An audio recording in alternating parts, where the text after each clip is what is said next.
Today, the courts ruled to keep April Wilkins in state custody at a hearing this afternoon. Yeah, hers is one of the most high-profile cases surrounding domestic violence in our state. Now, she's been serving a life sentence for more than 2 decades for first-degree murder of an abusive ex-boyfriend, and her team's hopeful the Oklahoma Survivors Act will help bring her to freedom. 2 News Oklahoma's Steph Manchin was at the courthouse this afternoon, and she explains where her case stands now and where her family is hopeful it will go next.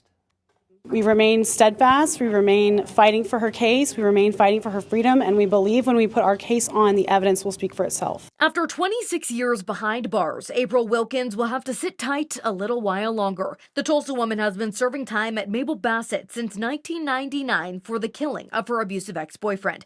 She claims he was sexually and physically abusive.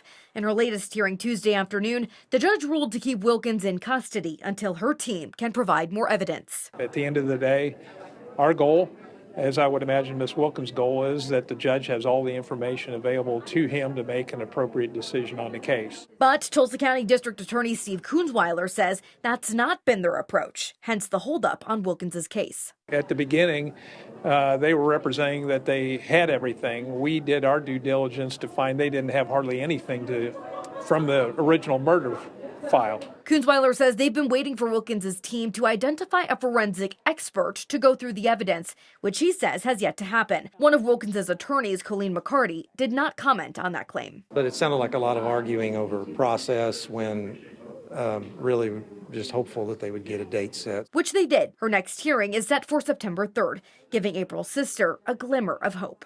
Do you feel like she served enough time? I do, and she served exemplary.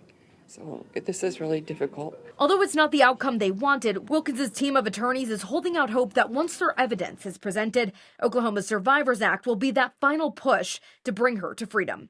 Reporting in Tulsa, Steph Manchin, 2 News, Oklahoma.